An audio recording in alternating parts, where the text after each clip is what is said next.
What's going on, CHTV fans? Joseph Randolph, And I'm Brian Maafi.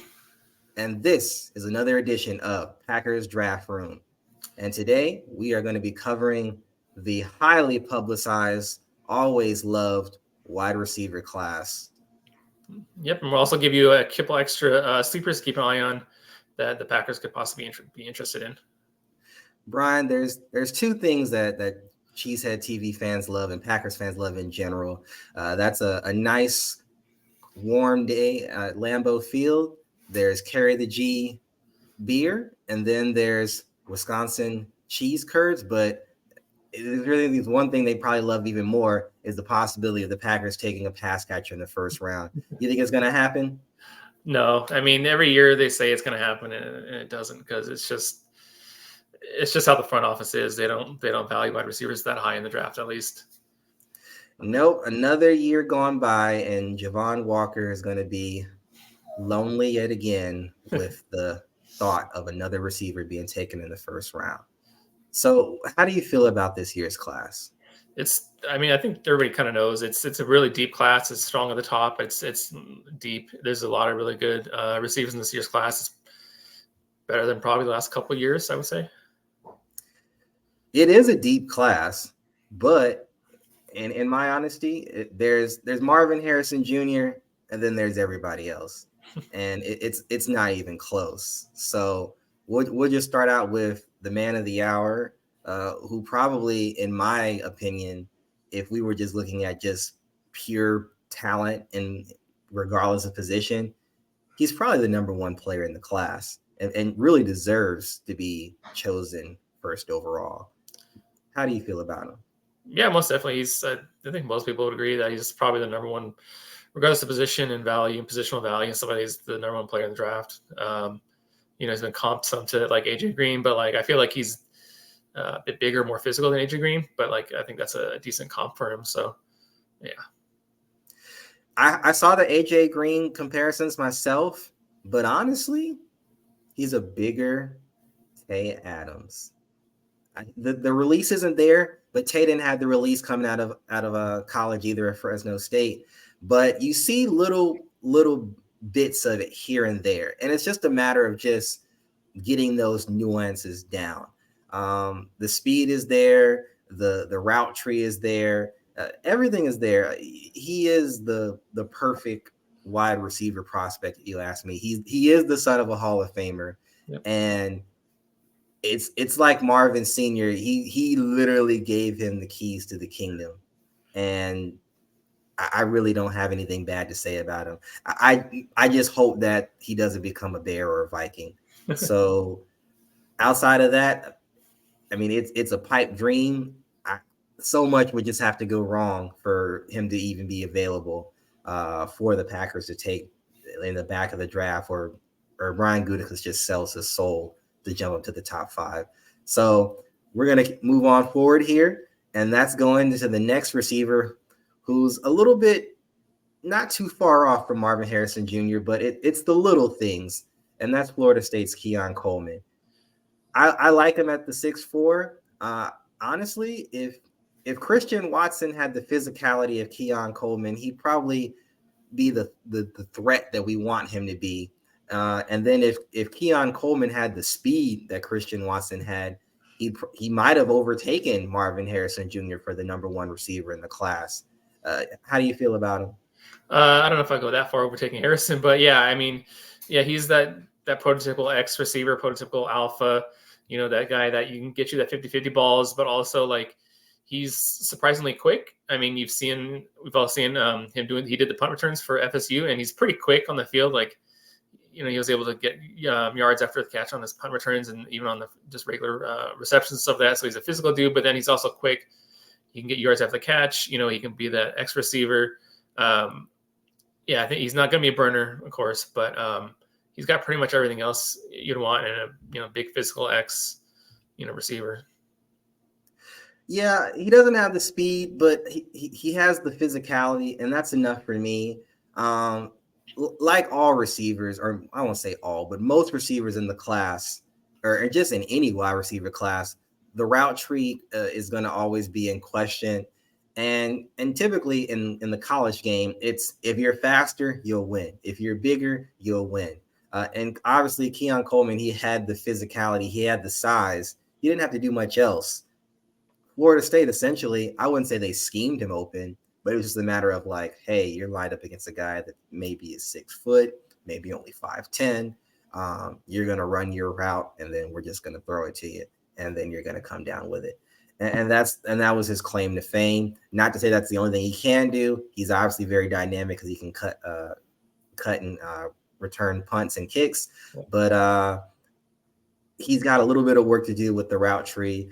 Probably shades of Marquez Valdez-Scantling from years ago, without the speed, of course, where he'll have to just learn a little bit as far as, how to get those developing routes, those timing routes, because NFL defenders, they are a little bit bigger and they are faster. So he won't win, maybe not at the high rate that he did in college, at least not initially, but there's certainly a lot to love there. And I look forward to seeing him on Sundays. Again, just hopefully not in a Bears, Vikings, or Lions jersey. Definitely. All right. Now, there's a guy that I think kind of ties Coleman for probably that quintessential number 2 spot in the class, and that's receiver Malik Nabers out of LSU. Essentially, if there was one person to give credit to for Jaden Daniels winning the Heisman, it was certainly him. Big play guy, physical, probably the best route runner in the class. Good contested catches. I didn't really see a whole lot in his game that I didn't like. Probably not the fastest guy, probably quicker than fast.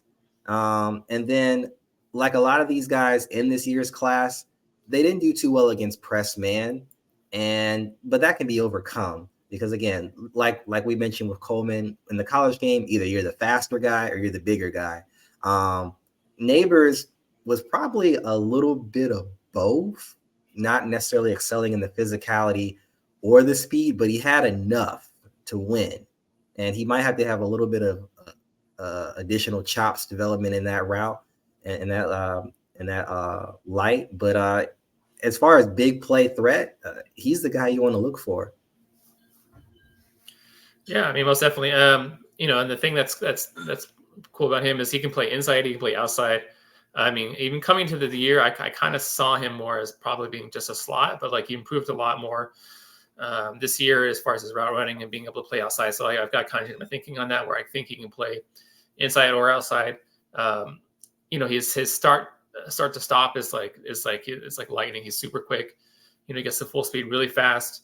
He gets yak. He can play physical. He's not the biggest guy in the world, but he still plays physical for his size. He's like 6 foot, 200 pounds, something like that.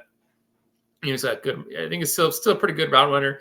He's got a good route release package where he gets open. He does a really good job getting open. And again, like you said, he makes the big plays. He'll get deep. He'll get right off the catch. They'll give him wide receiver screens, and they'll have him run him around reverses and stuff like that, just to get him an open field to make plays, and so you can just use him all over the place, all over the field. Yeah, I thought coming into this in the season he was definitely a slot guy, but LSU had him on the outside, and props to LSU, who I think honestly is probably in a dead heat with Ohio State for wide receiver U. It seems like every year there's a guy coming out of LSU that's got a first round grade. This year they might even have 2. Yep. So I love him. Again, probably nowhere near in the area code of where the Packers are drafting. And again, just another person I hope we don't have to see in the division. Yep. And speaking of going into possibly a second receiver in the first round, we'll just stay right down here in the Bayou and move on to Brian Thomas Jr., who was lined up opposite Malik Nabers, and where Nabers didn't have the speed, Thomas had the speed, and then he's bigger. Guys consistently gave him a cushion, and he would just blow right by them. Yep. But unfortunately, I don't want to say necessarily unfortunately too much, but typically when guys are always given a cushion, they maybe don't excel in press man. And that's probably his weak point. And again, that's just a symptom of the entire class this year for the most part, is just lining up against press man. But if he gets a clean release, he knows how to stack a defender. I've seen him turn multiple defenders, different ways as far as when he's going out into his route tree. And speaking of route tree, he really was the deep threat for the Tigers. Yep. And with that, there's going to be some necessary development as far as like into the short and the intermediate route tree. And that's going to lead into his additional development needed in press man. So if guys know you're doing short routes, you're doing intermediate routes, they're more likely to line up and try to put a hand on you. So he's going to have to get a little bit better in that route, in that regard. What about you, Brian?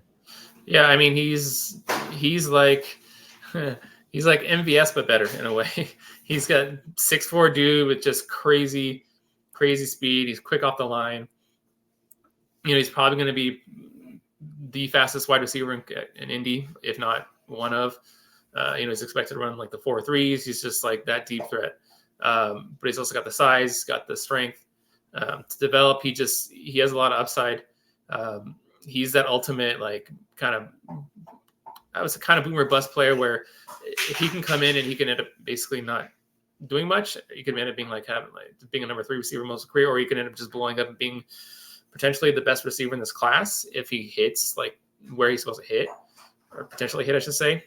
He's explosive. He's going to jump out of the roof. He's just a freak athlete who's just starting to develop.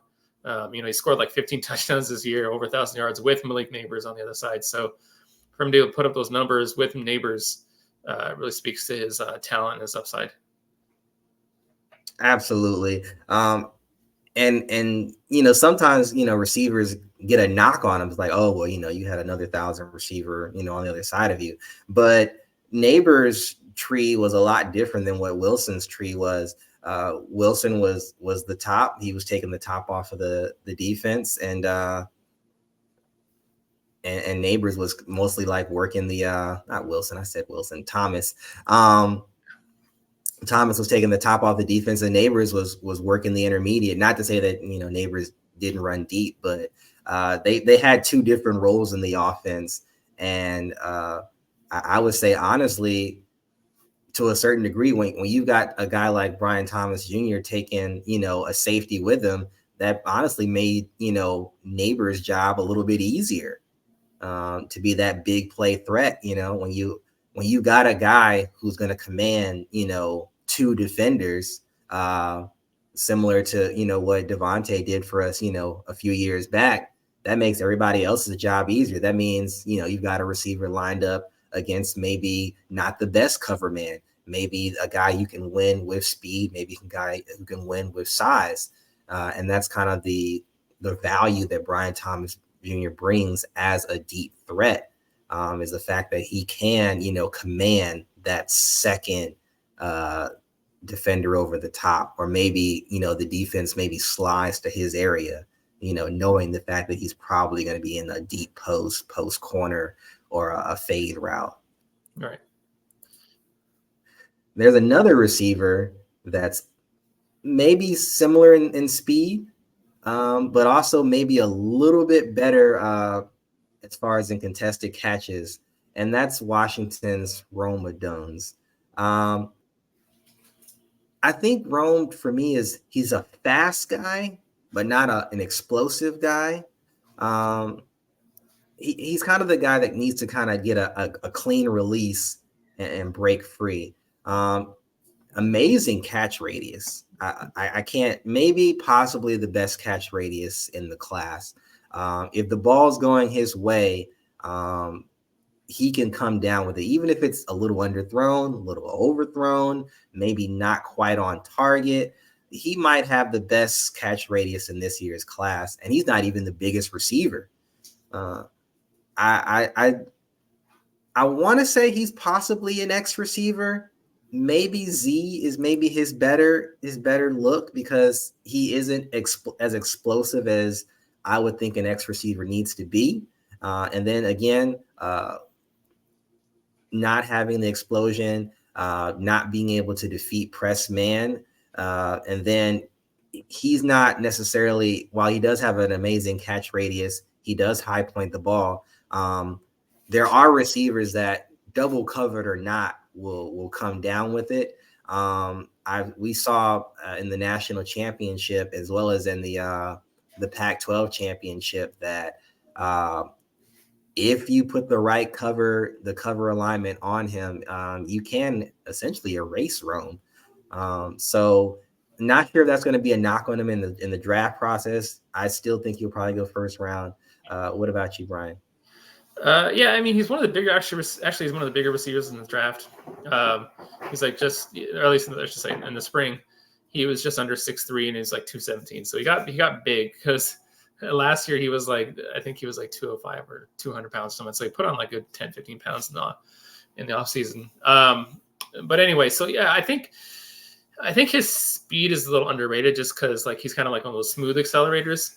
It's not like an explosive acceleration. So a lot of people think he's not that fast, but he's fast. It's just, like I said, he's kind of more of a smooth accelerator, like I said. So it doesn't seem like he's running fast, but he's pretty fast. I think he's going to run in like the 4.45s in that range, 4.48, something like that. But yeah, he's a big dude. He's a good route runner. You know, he's got good hands. He's got a long body, like you said. He's got big catch radius. You know, he can basically do everything. He's just like you said, he's not the most explosive guy, but other than that, like I think he's a pretty well-rounded all-around receiver when it comes to the league, and he can play. I think he can play X. I think he can be a number one receiver. Time will tell. So probably after Rome, it's kind of who you like as far as in this wide receiver class. Again, very deep class. I mean, we're already at like 6 guys who probably, depending on, combine and pro day, and then the interviews are probably first round grades.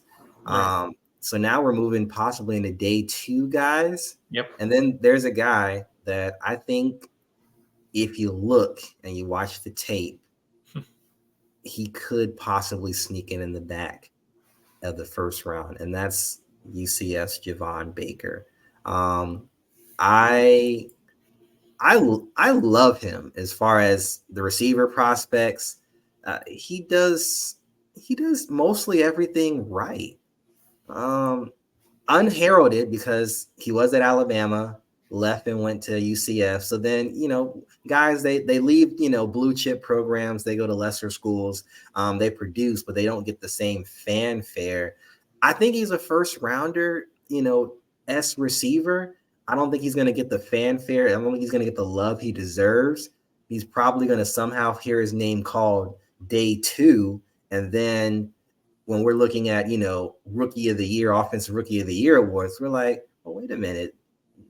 How does this guy produce at the level that these other guys are producing better than these other guys who got called in round 1? What would you say about him, Brian? Well, if anybody's watching this has been following me on Twitter for a long time, they'll know that Javon Baker has been one of my guys since probably last year.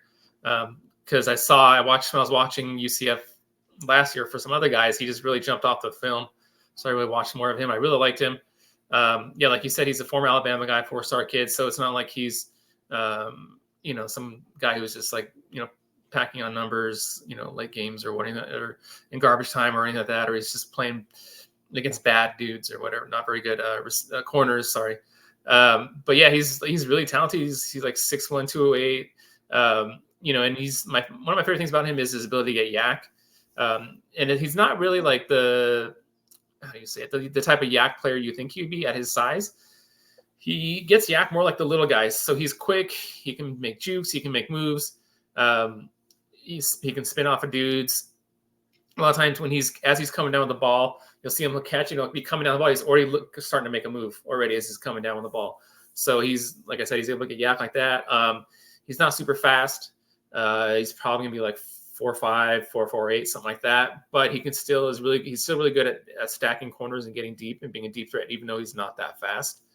Kind of similar to like a Dontavian Wicks in a way. And he's a physical dude. He'll block you. He had to block playing at UCF. And then, it's also actually pretty surprising is he had over 1,000 yards this year playing at UCF, which ran a pretty predominantly running offense because their quarterback, John Rice Plumlee, is not much of a quarterback. So he ran the ball a lot, and then they had like 3 running backs that rotated through. He had another teammate, Kobe Hudson, who would get the ball sometimes, and he got catches. I believe he's in the class too, but he's probably like a UDFA type guy. But still, he was featured a decent amount. So, for him to do what he did and put up the numbers he did is pretty impressive. And again, like I said, he's an impressive athlete just because, he went to Alabama. He was like a 4-star guy. And, for him to have, had over 1,100 yards, 7 touchdowns this year was pretty impressive. Yeah, it's something to be said when you go to a program. And then I'm sure he had tons of suitors. I mean, there's what you call branding. Even at the NFL level, you see a guy running around and he's got on Alabama shorts, Alabama shirt, cleats, gloves. We're like, wait a minute, who's that guy? What's his name? Let me look down on my pen pad here. So I'm sure, he had suitors, and then he went to UCF, and like you said, Plumlee, no. Yeah. And then running backs, I mean, there's like 10 of them back there. They're all going to get like 7 carries a piece. Yeah. You can't get you're not going to get 5, 7, 9 targets a game when guys are, running a time of possession type offense. He brought UCF back to, days of yesteryear when they were a little bit more explosive. And then the growth of where I think he was averaging about 20 something yards per catch. A little under, yeah. A little under 20 yards per catch. Like 19 something, yeah. No matter, I mean, you're still an FBS program, and UCF does play, quality opponents. That matters. Yeah, they moved to the Big 12 this year. So, I mean, it's not, they were at the AAC last year, now in the Big 12. So, I mean, either competition went up, but his production went up. So, exactly. Yeah. So, again, he's probably the draft has runs, and sometimes guys deserve to be with that first batch of dudes, but for whatever reason, teams get their fill, and then guys are left hanging around for 15, 25, entire rounds of picks because, teams got their fill at the position already. And then they're just kind of left to wait until somebody, an assistant comes to their GM and like, hey, look, this guy, he's just sitting there, all right, well, all right, this guy, all right, yeah, we'll take him. And that's probably what's going to be Baker. He's probably going to, not get caught up in that first group of receivers. The second round's going to have a run of probably, if I could say, probably going to be defensive linemen. And then, probably third round, like, oh, wait, hey, well, I mean, we could use another receiver, right? This guy's old, we're trying to drop this guy. He guy costs too much, and that's where Baker is probably gonna, get his name called. And then, some GM is going to be asking for a pay raise if he becomes a Pro Bowl receiver in 2-3 years. Yep. So moving on down the line, and this guy is a little bit polarizing to me, and that's North Carolina's Tez Walker. Got a Senior Bowl invite, and I was still on the fence when he came to the Senior Bowl, and then I'm turned off. Brian, what about you? I mean, I like him. It's the thing with him was there was the whole thing with NCAA like denying him to play this year, saying like his reason wasn't valid as for transferring or something like that because he played at Kent State last year, and he actually flashed some big playability in Kent State last year, but they didn't throw the ball super a lot. I think he had like 700 or something yards. But then so he missed like the first, I believe, 6 games this year, and so he was a guy who still needs development. That's the issue was, because the whole story was made up about, him and the NCAA and all that stuff, and there was a lot of hype around him. I think people expected him to come in and just have like 150 yards every game, but he's still a developmental prospect, like I said. you probably know him, Jake Shavink. He's actually compared him a bit to Christian Watson. Not exactly the freak athlete Christian Watson is, but similar as a deep threat, a guy who still needs a lot of development as route running and his release packages and stuff like that. And but yeah, he's already a really good deep threat. It's just he needs development, like I said, in his route running and that type of stuff. But I mean, there's bust potential obviously there, but then there's also potential for him to he could eventually develop into a Pro Bowler if everything goes right and he develops and all that type of stuff.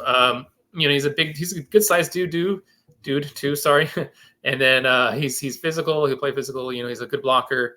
He was almost 6'2", 200 pounds. He's got long arms, 32-inch arms. So he's got long arms for 6'2" guy. So he's a guy I like I said, but he just needs development.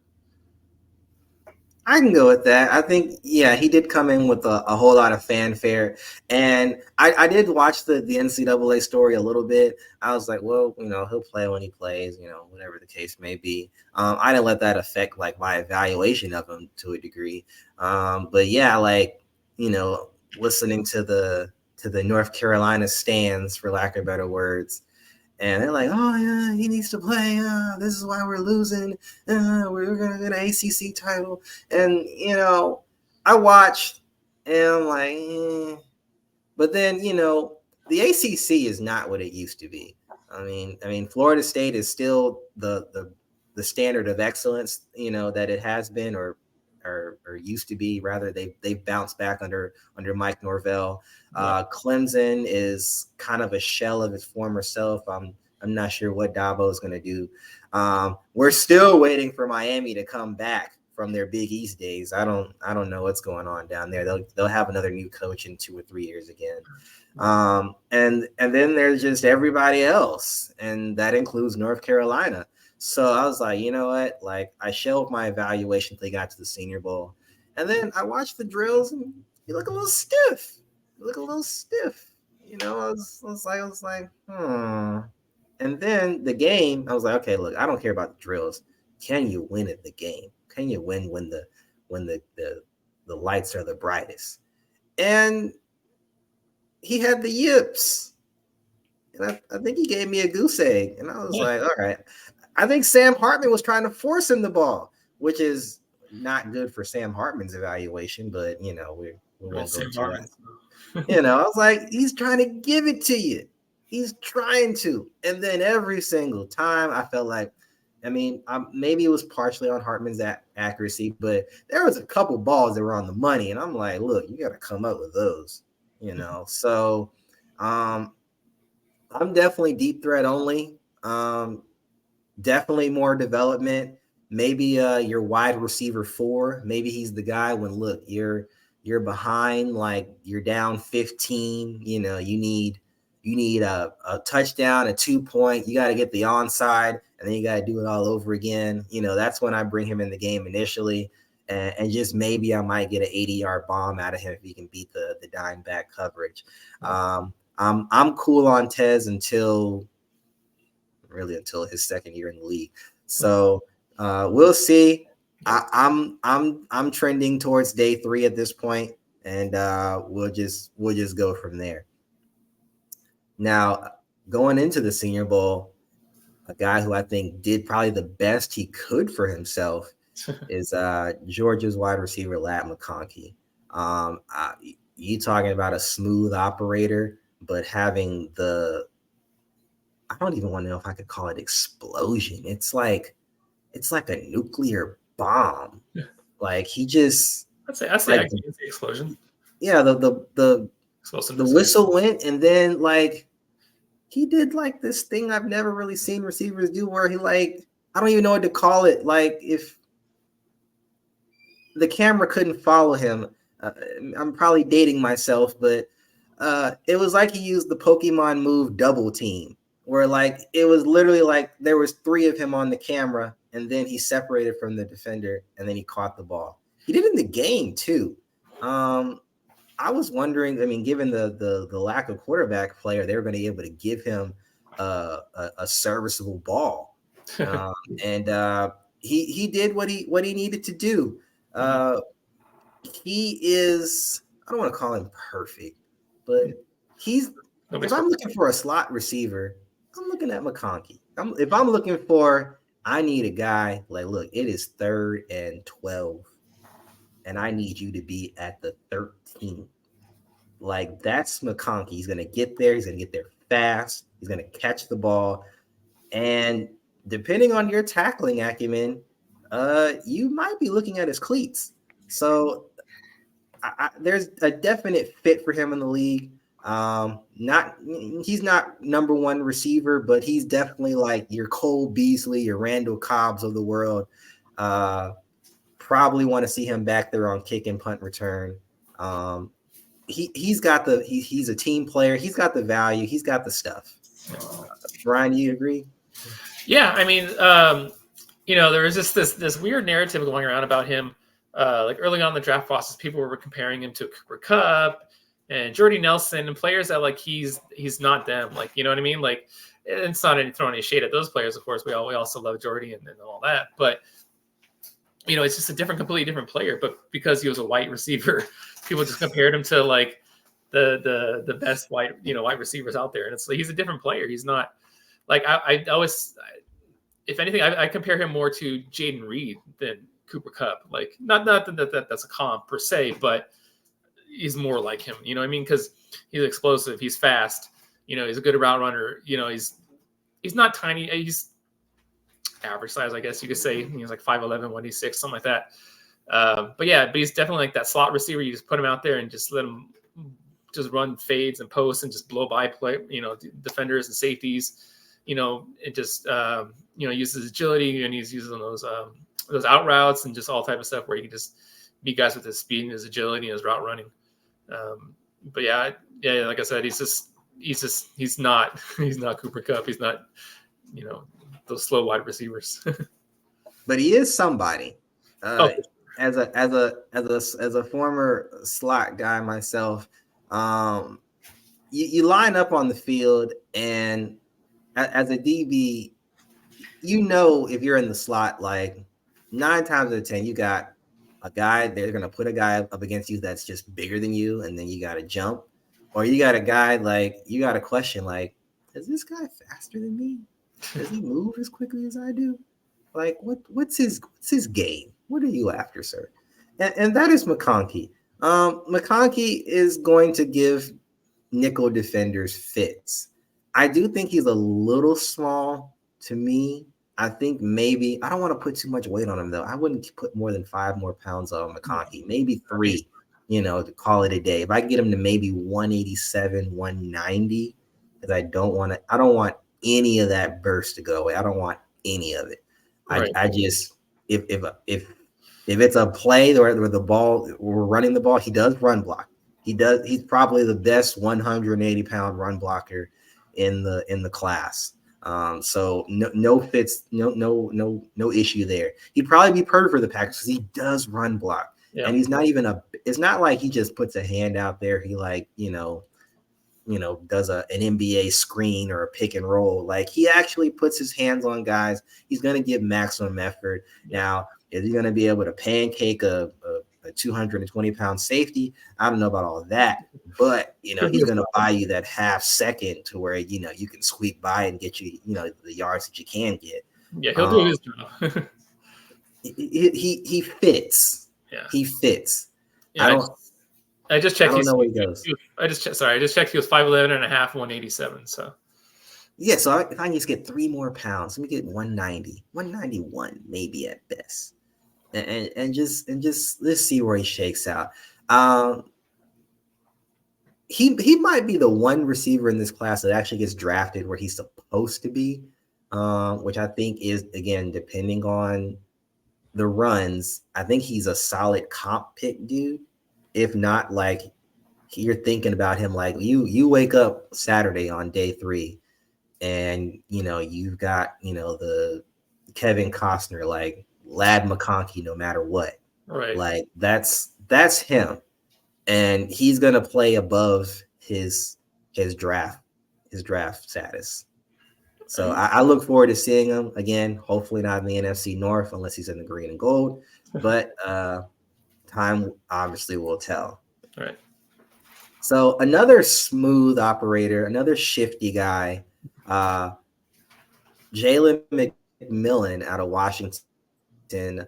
Uh, Another small dude. And when it comes to small dudes, there's some injury concerns, which McMillan certainly had his share.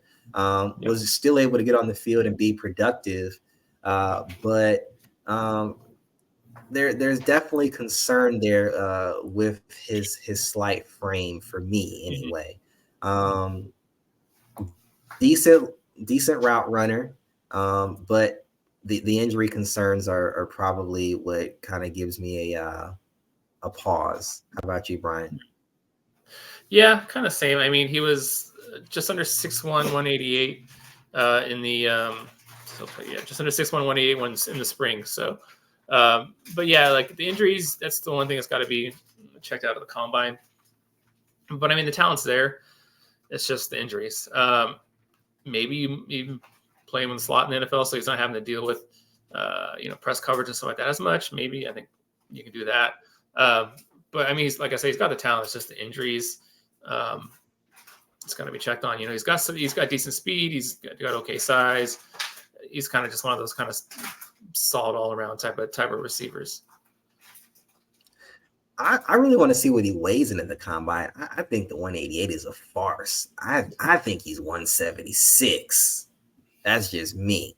And then if he does measure out to be 5'11", 5'11", 176 is a definite no-go for me. I said, I mean, I could be wrong, but I think 188 is maybe a little generous, Brian. Maybe he comes in at 180, but I'm thinking 176, maybe 179, and that would explain the injury. He's going to have to put on some more muscle. You say the slot, I say no, because I don't want him running across a Devondre Campbell. I don't want him running across, a Fred Warner and then having to deal with that. So honestly, if he is the size I think he is, I have him on the outside of a double stack or a triple stack where it's like, look, you got the sideline. Your biggest danger is the little guy on the side, with the little big dish, that he's shooting at, on the NFL side. That's your biggest danger right there. It's you and him, because this ball's going either to you or it's going to the cheerleaders. So if you can survive them, you'll be okay. But there's no way I'm sending McMillan across the middle if that size is what I think it is, unless I don't know, unless I've got like some super run heavy formation and he's got like a single high coverage to beat. But that's my concern, is the size. When guys have constant injuries in college, which is a smaller game, and now you're getting up to guys who, you take any position in the NFL and you go from college, you add pretty much 10 to 20 pounds depending on the position. Guys are gonna put a hat on you. So I'm cool on that. I hope he does pan out, but yeah, we'll see how he measures at the combine. Yeah. So going in opposite directions, there's a guy who, in my opinion, gives me a little bit of Deebo Samuel's vibes, where he looks like a kind of a long running back out there playing wide receiver, and that's South Carolina's Xavier Legette. I've got him at maybe a little hair over 6'3" and possibly approaching 230. The speed is there. You wonder if some guys might ask him to switch to tight end. I don't think that's where his best projection is, but you wonder if guys might ask him to kind of play in line from here and there. Kind of a little bit of a responsible for Spencer Rattler's revival at South Carolina. How did you like him over the season? I was kind of iffy on him on the season. I felt there were times he was kind of inconsistent with his play on the field. He's supposed to be this really fast guy or whatever, and then there were plays and games and stuff I would see him run. It just didn't look like he was running very fast. And then plays later, I've seen him run pretty fast. So I don't know if it's inconsistent effort or if it's just like a technique issue or something where he's not 100% on all his technique and stuff, his route running and all that stuff. I'm not sure, but I mean, you see him, he can be a deep threat. He can get those jump balls. He's got the long arms. He's got the catch radius. Just my concerns are with him is like his development, of course, and then also just the fact that he was a breakout guy as a 5th-year senior. He didn't really do anything before this year. He even started last year, and he had I think 200 yards receiving or something like that. He was a starter, but he did and so I'm always wary of those guys. You always wonder are they at where they're at, or is there more still room for growth, or was it just they got kind of lucky type of thing? Because the history on those type of guys is usually not great, but there's always an outlier, so we'll see with him. But yeah, he is fast. Like I said, he's gonna jump high for sure. He's gonna run fast for sure. It's just development stuff's gonna be the question. And then also I saw a few effort issues, like I said, on film. That was one thing I was concerned about. And then you just worry about his size in a way, just because is he going to really be a jump ball guy or a contested catch guy? Because he actually measured out short at the Senior Bowl. He measured out to be 6'1" even, and then 223. So he's not as big as people thought. So that's going to be a question that's going to need to be answered. I think that what's going to be important for him is interviews too, to see if he has, especially on the whiteboard, if he shows that he's developed. Everything happened to click for him this year. If he shows he can play in the NFL, at least from a mentality point, I didn't get the Senior Bowl measurement. I had the spring measurement, and we all know that colleges love to embellish their sizes there. At 6'1", I did see him get clocked to running it over 21 miles an hour, approaching 22 miles an hour. You maybe then ask if he was switched to running back. At 6'1", 220, that's a solid running back. That might be where he can make his living in the NFL. And like you said, the effort was an issue. But as a running back, I've never heard of a running back with effort issues. So right. Because obviously, if you're getting the ball, you're getting the ball. So at that point, it's it's questionable. And for all my Joseph Gems followers, I'm big on production. 1 year production, especially when you're starting the SEC, is concerning, because a lot of those guys he faced on Saturday, guess what? They're there on Sundays, and probably some guys that are a little even better than what you faced on Saturdays, because not everybody makes the cut. He had a decent showing, nothing to write home about at the Senior Bowl as far as in drills and whatnot. I don't think I saw him register during the game. So it is a question of interview and the combine. The combine will rehab him to a degree, but with the projection, with the development that's definitely needed, he may be a guy we see in the 6th round. I don't know if he'll be that late, but yeah, just because of his physical talents, I think he'll probably go day 2 still. But really? Yeah, just because he's going to probably, like I said, he's probably going to jump out of the roof. He's going to run a 4.4, and teams will see 6'1", 223 running a 4.4. Like, oh, okay. We'll take a shot at developing you in the 3rd round or something like that, You better not go before Javon Baker. I know that much. Might, you never know. So if Baker, McConkey go after, we have a problem. But we'll cross that road next. A guy who has the speed, has a little bit of size to him, plays bigger than you would imagine, is national champion Roman Wilson out of Michigan. A lot of times when Madden comes out, guys are asking about their speed rating. Roman Wilson probably deserves to have a 97 off rip. Yep. For sure. Now, with speed and explosion are two different things. Wilson can run away from guys, but I would not necessarily call him explosive, if that makes sense. I think the speed is straight line. I saw it in drills at the Senior Bowl. Like if he's got a deep route, he's gone. But in the intermediate game, he doesn't have the switch up or the feet necessarily to get away from a defender. Defenders were able to get in his area, in the short and intermediate game. That's something he's going to have to work on at the next level to avoid that, deep threat only, label. But I do think he is a little bit of a chess piece, a guy that you can move around, maybe on a jet sweep, reverse, things of that nature. Those are certainly elements to his game that could benefit an offense. But I see him a little bit more polished than what we were talking about with Tez Walker. I think he's going to get some shine early on, especially once guys, see the speed. If he runs what I'm thinking is going to be possibly a 4.33, maybe even in the 4.29 range, somebody's going to be on day 2 just running that ticket up to the commissioner to get his name called. Anybody, 4.4 and under or 4.39 and under, guys typically, especially when you're talking about coming out of a blue chip program like Michigan, they're pretty much going to be coveted, very quickly. You see the same thing, Brian?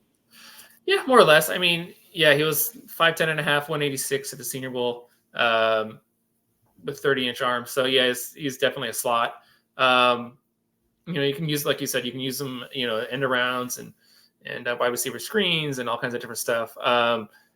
I think his explosiveness is okay, but it's not like a standout thing. It's nothing that like you would look and you're like, oh my God, he's so explosive. Like how do you, whatever. But yeah, his deep speed for sure is there. And he's a dog in the run game, dude. He gets physical to the DBs. I've seen some clips of him just putting DBs down on the floor, on the ground, in the dirt. So that's definitely something Goody would like. Although, of course, the Packers kind of set it at slot receiver. But yeah, he's definitely playing in Michigan. You got to be able to run block. Yeah, and he's solid run block, solid route runner, I should say. And yeah, he's, like I said, he's probably a day 2 type dude. Yeah, Michigan is definitely a run first program. And for a guy to be, in that 5'10", 5'11" range and be at least I'd say an above average run blocker, is definitely something that's Packer-esque.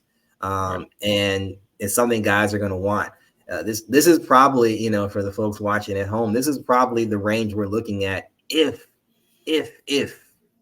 Brian Gutekunst was, interested in another wide receiver, given that the stable is already so full. Going with another physical receiver, and this might be, I'm still waiting for Brian Gutekunst to kind of evolve, and we've seen him evolve over the years. He's not the GM he used to be, right, in 2018.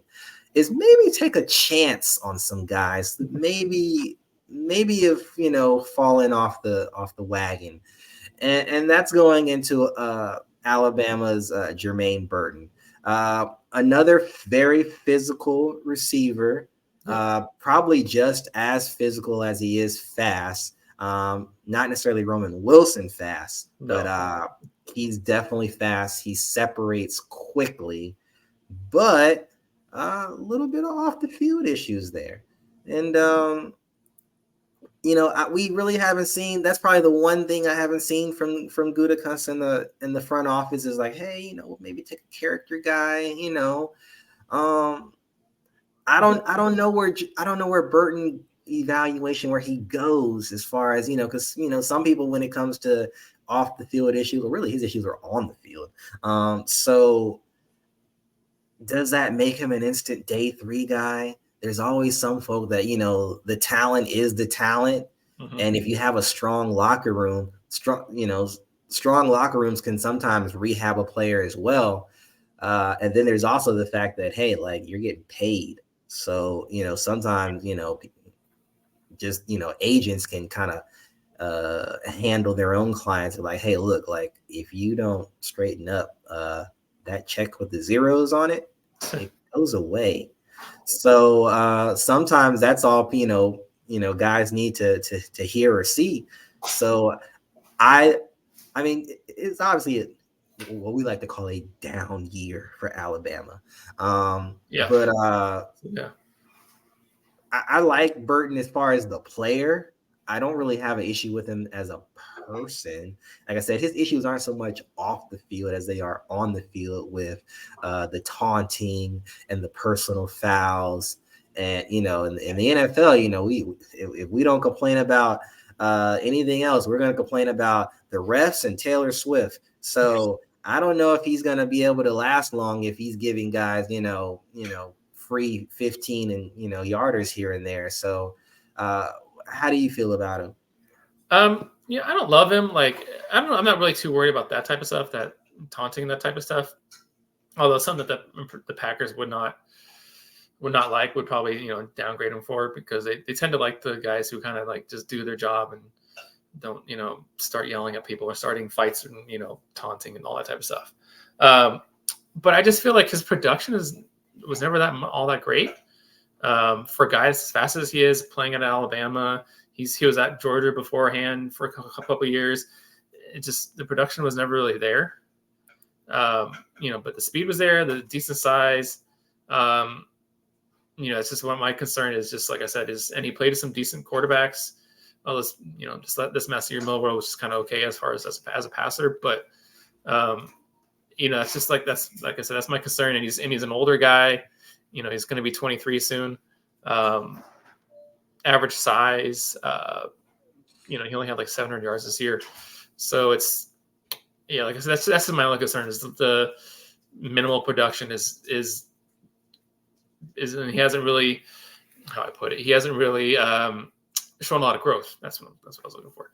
So my only concern though is he basically maxed out? Is he is what he is, and there's no real growth left there, and he's going to be like a number 3 or 4 receiver in the league or something like that? I think there's a little bit left.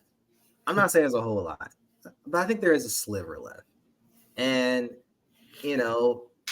this might be a case of a guy who, you're playing at Alabama where the standard is a national championship every year. Maybe this process possibly humbles him, and you get more than what you expect. I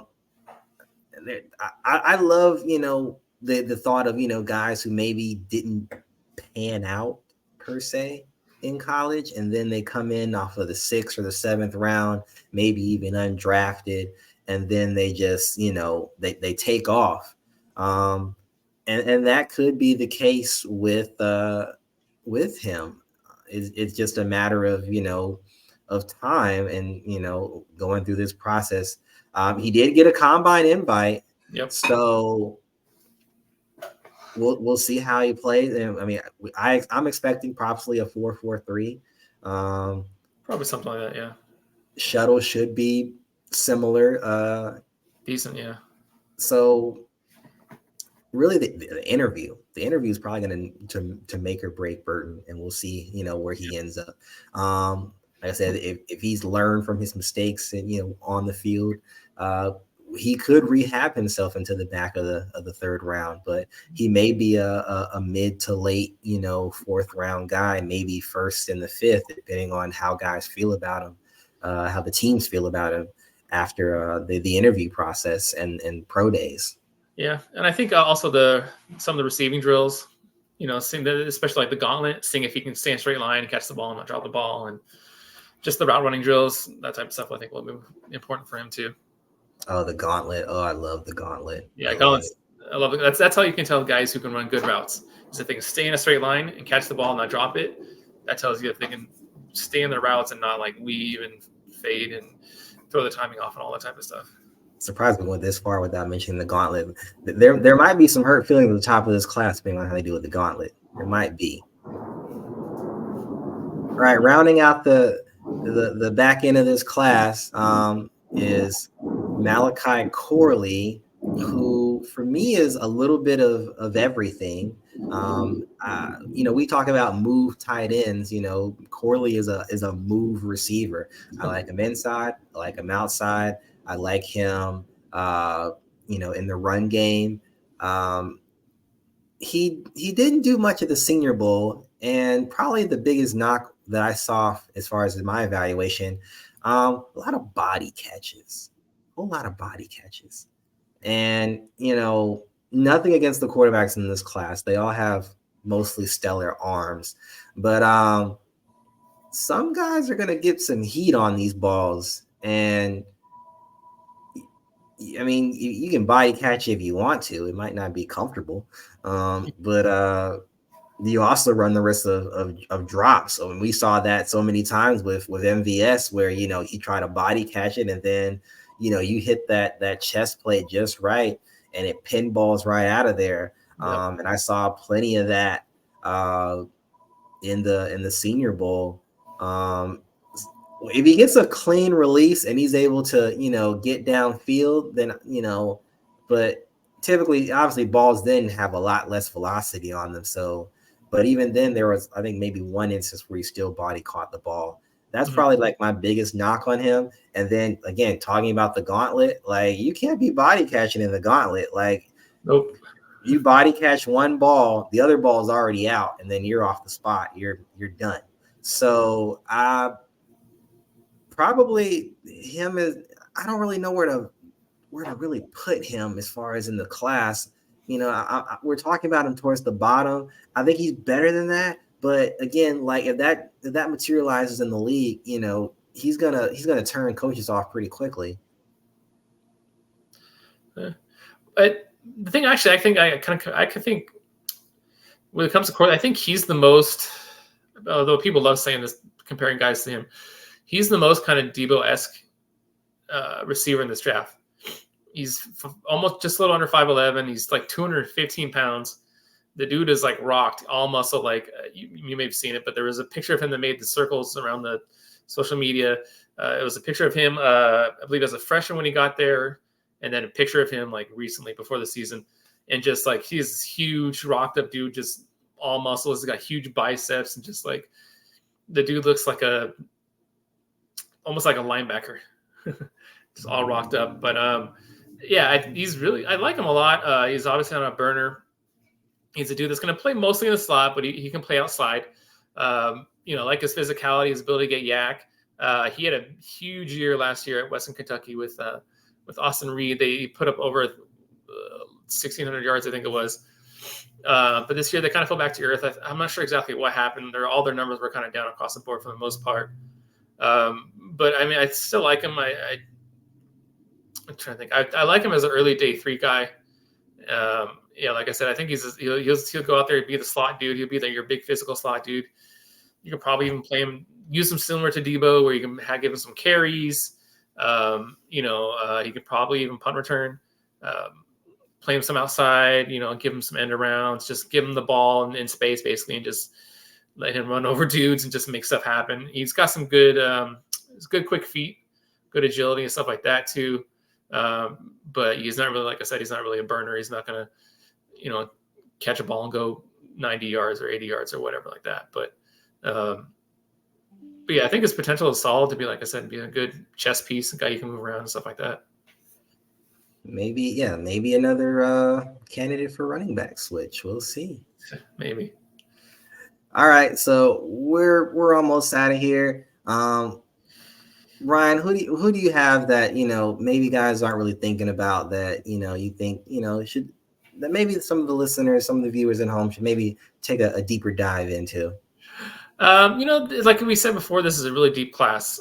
So there's plenty of dudes to like and to keep an eye on. But if you're looking for a potential Packer, you could look at Bub Means from Pittsburgh. He's a big dude. He's like 6 foot, 220 almost. He's a physical dude. He's kind of a late bloomer type of thing. There's Jalen Coker from Holy Cross is another big dude that the Packers could possibly be interested in day 3.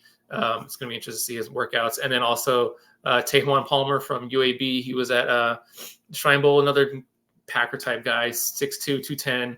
Not a burner, but he's physical. He's got long arms, he'll block. He's just, that type of the Packer type of guy.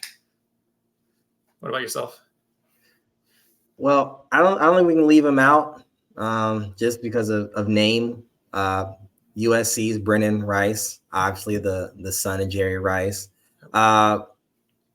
I don't want to hold him to the standard that Jerry Rice is, who is probably going to be the greatest receiver of all time forever. But he does a lot of things well.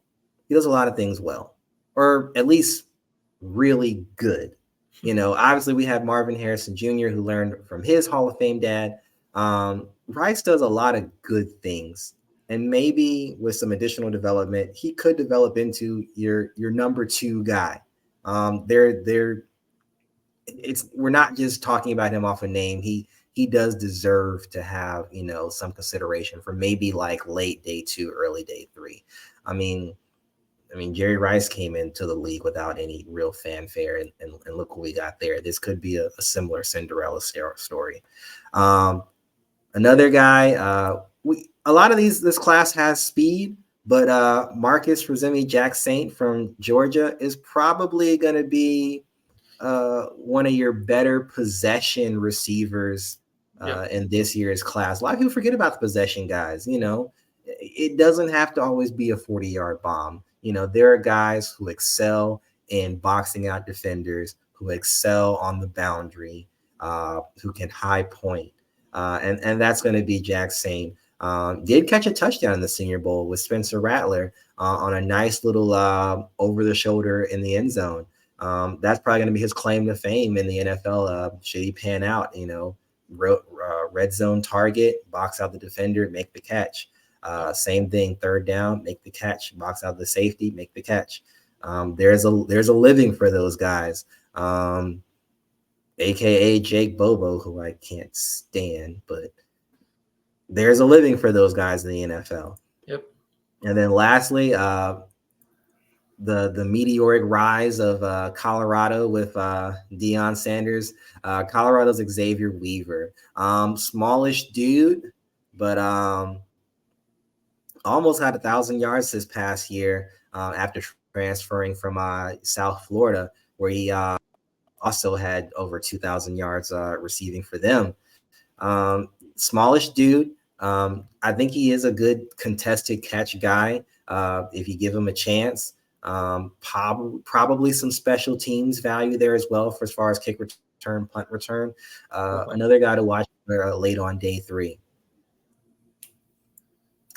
All right, guys. So that wraps up the receiving class. Next week we're still brainstorming. We're probably going to break up the tackles and the guards. And I know a lot of you guys are really beating your chest on a couple guys in this year's class as well. So we'll give you the shakedown, and we'll probably make some of you upset as well. So take care, and we'll see you next time on Packers Draft Room.